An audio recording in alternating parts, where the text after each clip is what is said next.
அனைவருக்கும் வணக்கம். இன்றைக்கான பழமொழி விளக்கம். சோறு கண்ட இடமே சொர்க்கம் என நாம் பலரையும் கிண்டல் செய்திருக்கிறோம். ஆனால் அப்படி யாரையும் சொல்லாதீர்கள். அதன் உண்மையான அர்த்தம் என்ன என்பதை தெரிந்து கொள்வோம். சோறு கண்டால் சொர்க்கம் உண்டு என்ற சொலவடையே தற்போது சோறு கண்ட இடமே சொர்க்கம் என மாற்றி கூறுகிறார்கள். இதை கிண்டலுக்காக பயன்படுத்துகிறார்கள்.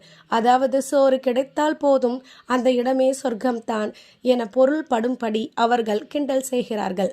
உண்மையில் சோறு கண்டால் சொர்க்கம் என்பதுதான் சரியான பழமொழி. அதாவது ஐப்பசி மாதம் பௌர்ணமி அன்று சிவலிங்கத்திற்கு அன்னாபிஷேகம் செய்யப்படும்.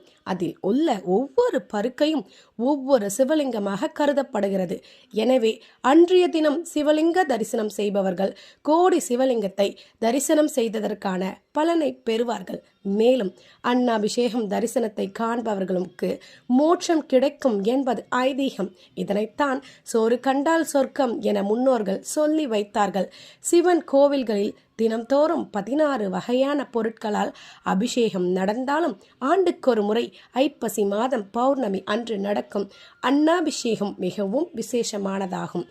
அந்த அபிஷேகத்தை கண் குளிர பார்த்தவர்களுக்கு சொர்க்கம் நிச்சயம் என்பார்கள். இது போன்ற சிறப்பான நாளில் சிவன் கோவில்களில் சிவனுக்கு அன்னத்தால் அபிஷேகம் செய்யப்படுகிறது. லிங்கம் முழுவதும் அன்னம் சாத்தப்பட்டிருக்கும். இந்த அன்னத்தை சாப்பிட்டால் குழந்தை இல்லாதவர்களுக்கும் நிச்சயம் குழந்தை பிறக்கும். பிரதோஷத்திற்கு பால், இளநீர், தேன், தயிர் உள்ளிட்டவை வாங்கி தருவது போல் அன்னாபிஷேகத்திற்கு அரிசி வாங்கி கொடுத்தால் நம் வீட்டில் உணவு தட்டுப்பாடு இருக்காது என்பது ஐதீகம். சிவன் மேல் சாத்தப்பட்ட சாதத்தை எடுத்து பக்தர்களுக்கு வழங்கப்படும் பிரசாதத்தில் கலந்து விநியோகம் செய்வார்கள். இனி யாரையும் சோறு கண்ட இடம் சொர்க்கம் என்று வைய வேண்டும்.